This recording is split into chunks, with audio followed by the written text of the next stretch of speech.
Welcome to Nerdy and Flirty, a podcast designed to help you create a life that you love. It's nerdy with science-backed information, and it's flirty. It's fun, it's quick, it's straight to the point. My name is Cass, and welcome back to the podcast. I hope you're having a great day, a great week, a great Monday.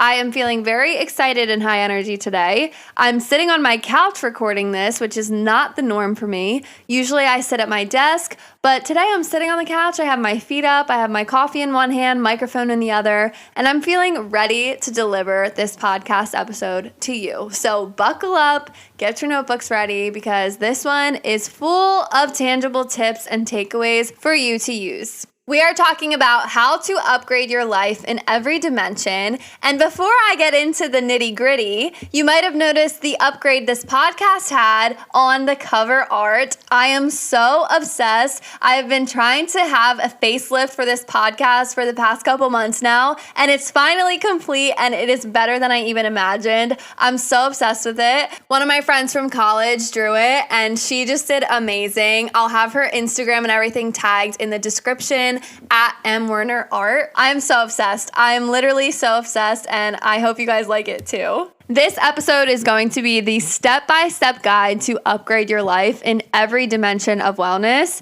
Little tangible things that you can do in your life to actually see a difference. And I'm going to give you the spoiler right now. These things are simple. This is a simple step-by-step guide. Now, I'm saying simple. I'm not saying easy. Some of these things aren't always going to be easy first starting out, but they are simple. And in my opinion, simple is what works. In my experience as a personal trainer and nutrition coach, simple always supersedes the fancy life hacks and things like that. So let's just jump right in to the things that you can do to upgrade your life in every dimension of wellness.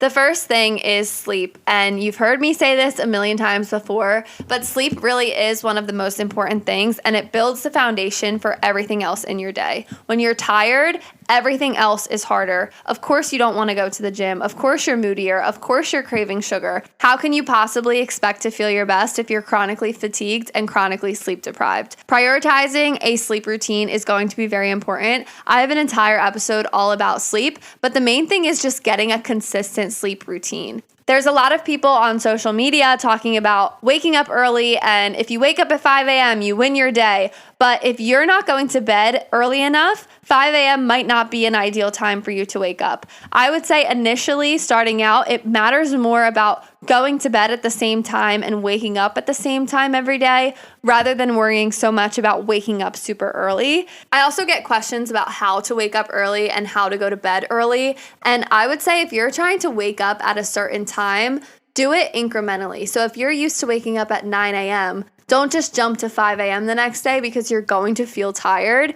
Go by 15-minute increments until you're at your desired time. That will be a lot easier than just jumping into it. Also, keep note of how you feel when you're doing this. If you reach a point where you start to feel even more tired and feel horrible, is there really benefit to waking up at this time that you decided you wanted to wake up early? I think having a solid morning routine and waking up at a reasonable time is beneficial, but I also think that it gets taken a little bit out of hand on social media sometimes because not everyone feels their best waking up at 5 a.m. And I don't think that everyone has to wake up at 5 a.m. to be successful. I just think some people feel better doing so and some don't. Like I wake up at 5 a.m., but I also go to bed at 8 p.m. every single day, including the weekends usually. So it's just a give and take. If you know that you're usually out till 11, you're probably not going to wake up at 5 a.m. and feel good. So just be mindful of that. But the main things when it comes to a sleep routine is just simply going to bed at the same time and waking up at the same time as many days as possible to keep your circadian rhythm and give you a good basis and a good foundation. Next is movement. If you are trying to upgrade your life, movement is going to be so beneficial for both your physical health and your mental health. But I see a ton of contradictory information about what types of movement you should be doing. I see a ton of Pilates, I see a ton of step counts, and I just want to tell you that the simple fact is Any kind of movement is better than none, especially if you're coming from a phase of life where you haven't been moving that much. Maybe you started sitting for work. Maybe you are coming off of an injury. Maybe you just took a break from working out. Whatever it is, don't overcomplicate it. You don't have to start running for a marathon if you don't want to. You don't have to start doing HIIT classes. You don't have to do anything crazy, especially when it comes to the step count. I see a ton of things about getting 10,000 steps per day. And while 10,000 steps is an amazing thing, if you're only getting 2,000 steps per day right now, it's not realistic to expect yourself to just instantly start getting 10,000 steps per day. If your natural routine is 2,000 steps per day, try to get 4,000. Try to get 5,000. And then once you hit that, go up to 6,000. Then go up to 7,000 until you're at a higher step count. If you go from 2,000 steps per day to 4,000 steps per day, you're going to see a dramatic difference in both your physical body and just how you feel. So don't get so caught up in the number. It would be better for you to look at what you're already doing and increase it rather than just hitting what someone said on social media. And when it comes to actual workouts, I will say this until the day I die, the best workout is the one that you do. So find one that you love, even if the one you love changes every single day. Maybe today you want to try Pilates, but tomorrow you want to try kickboxing, then yoga, then dancing. It doesn't matter what you do. If you're just trying to get your body moving, pick something you like and pick something that you will do. The next thing is the topic of nutrition and supplementation. I see so much contradictory advice on the internet about nutrition and supplements and all these different things. Anytime I go on social media, I see someone saying, eggs are bad, eggs are good for you. Meat is bad, meat is good for you. Vegetables are bad, vegetables are good for you. I've even seen that water is bad for you.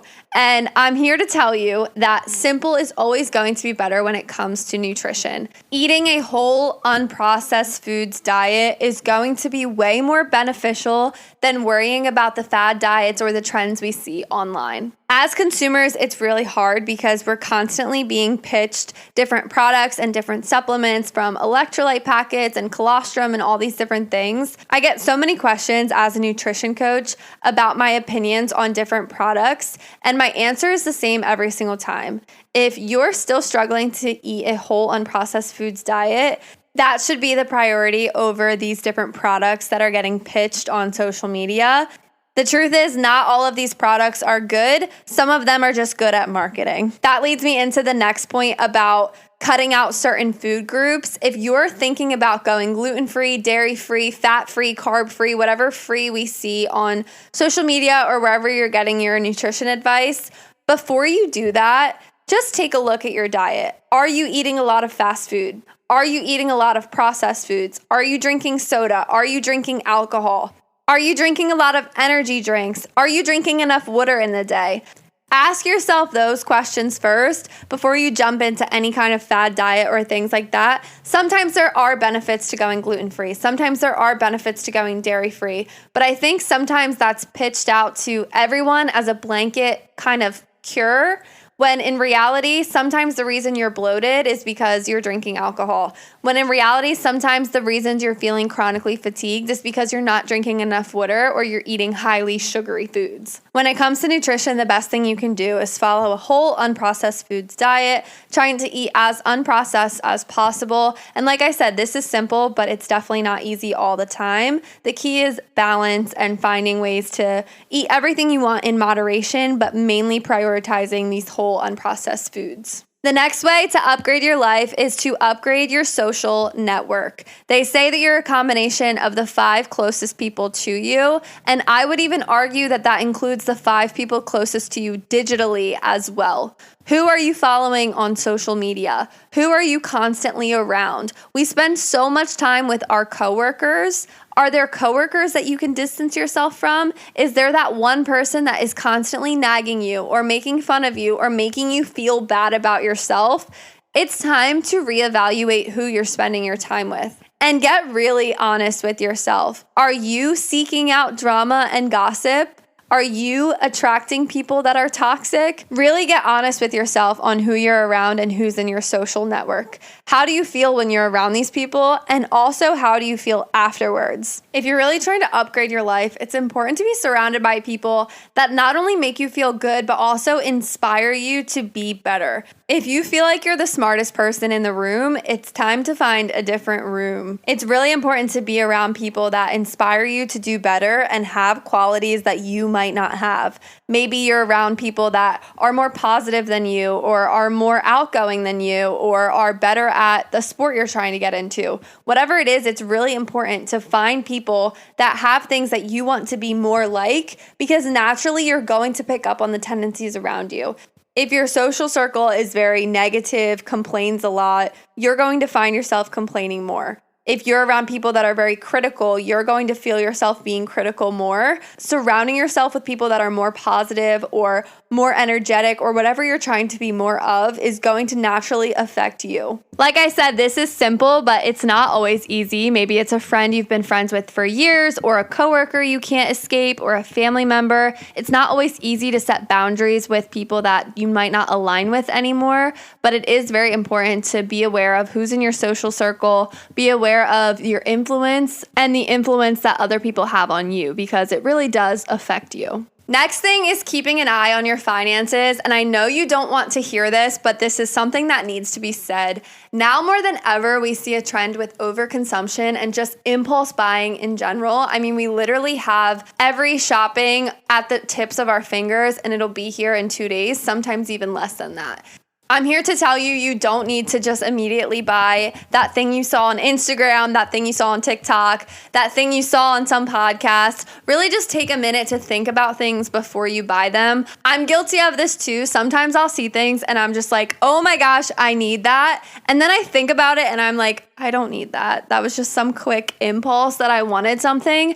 So I'm not saying don't buy things, but I am saying think about it before you buy it. Maybe give yourself a day, maybe just give yourself a couple of hours, because you might realize you don't even want that thing anymore. You just wanted it in that moment, and then the moment passes and you don't want it anymore. If you're really struggling with impulse buying, specifically from Amazon, delete the app off of your phone. You can still go on Amazon, but force yourself to use it on a computer or a different device. That will slow down your impulse shopping because it won't just be at your fingertips. It'll actually force you to order from somewhere else. That's just a little tip that I have for that. The next way to level up your life is to change the relationship you have with technology. There is no denying that technology is a huge part of our lives, but that doesn't mean that you can't set parameters in your life to set up technology to work for you. Certain things that I do with my technology allow me to have better boundaries in place when it comes to using my technology. I don't want to be someone that mindlessly scrolls out of boredom or mindlessly just opens up apps out of boredom. I want to be very intentional with my social media use and my phone use and my technology use in general. One of the things that I do to make sure that this happens is I set up Do Not Disturb to go off automatically from 7 p.m. to 9 a.m. the next day, every single day. I really like this because if I need to, I can still see my notifications, but it stops that light up from happening that encourages me to check my phone. You can set any times that work for you, but for me, I like 7 p.m. to 9 a.m. because it gives me a couple hours before I go to bed and a couple hours after I wake up to really allow me to set my day up before I'm just checking everyone else's messages. I have a really hard time once I start checking messages. I feel like I need to answer them right away. So by doing this, it gives me boundaries in place to not answer until I'm ready and awake to do so. Going along with this, I even turn off notifications from non-essential apps. So I don't have my email notification on. I don't have my social media notifications on. Really, any app, I don't have notifications. The only notifications I receive are text messages and my Google Calendar. Besides that, I'm not really getting notifications because any notification, it just encourages me to check my phone more. And since I'm trying to reduce that, I'd rather not have notifications set at all. So I won't see my notifications until I intentionally open up the apps that I'm trying to see. And even on my Apple Watch, I have my notifications turned off. I'll see them if I scroll onto it, but I won't see them just popping up in real time. And I really like this because it just stops me from checking my phone so much. Like, my goal is to be very intentional about when I'm checking my phone. If people people need to get a hold of me, they find a way to get a hold of me. So I don't really need to worry about my notifications like that. Last thing going along with technology is setting up your social media to be things that genuinely interest you and better you.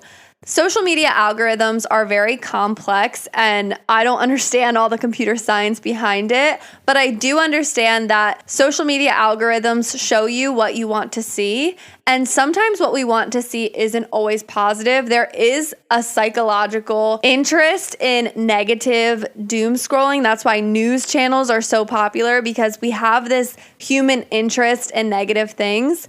But you can control if your social media feed is negative or positive, at least on Instagram. TikTok, I'm not on TikTok because TikTok is so negative in my opinion. But Instagram Reels, at least I know that if you're following certain accounts and constantly watching certain content, it will show you more of that. And for me, I want to see positive things. I want to see cake decorating. I want to see my hobbies. I want to see Spanish videos. I want to see all different things that actually interest me and better me, not just someone complaining, someone ranting, cancel culture, news. Like, I don't want to see any of that on my social media. This ties into the social network thing, but follow accounts that genuinely make you feel better and make you want to level your life up, not accounts that make you feel bad about yourself, make you feel insecure, whether it's famous accounts or friend accounts. I don't follow any influencers that make me feel low about myself. I don't follow any friends that make me feel low about myself. And if you do need to follow certain people, but you don't want to see their content,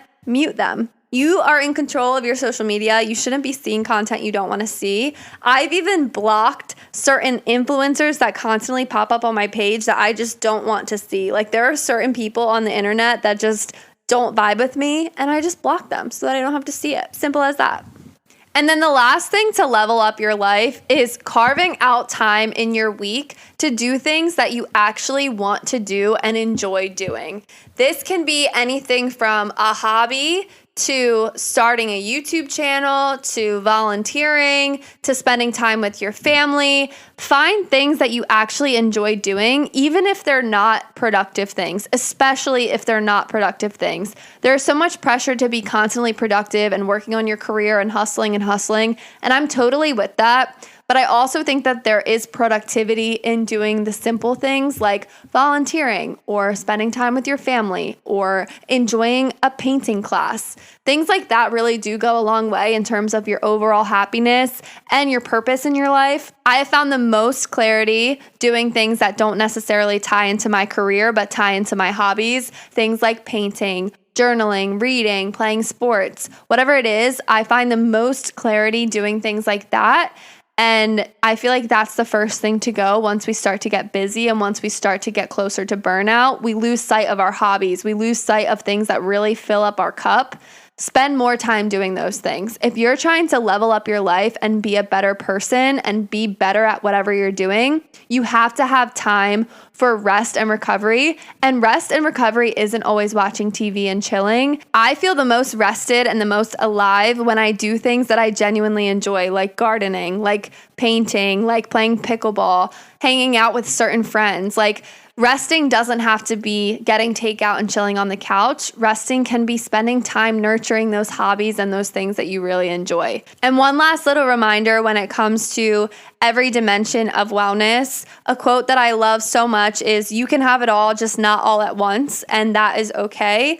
There are going to be seasons in your life for your career, and then your physical health, and then your emotional health, and different things are going to take priority at different times, and that is totally normal and totally okay.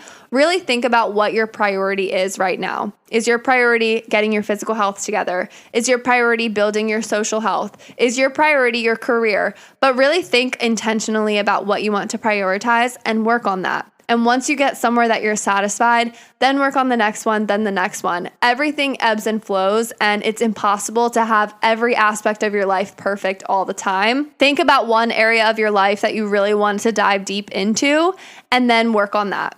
I hope you found this helpful. Like I said, all of these things are simple, but they're not always easy. So don't get down on yourself if it takes you a few weeks to get into whatever you need to get into. Start with one habit and work from there. Maybe your habit this week is just drinking enough water.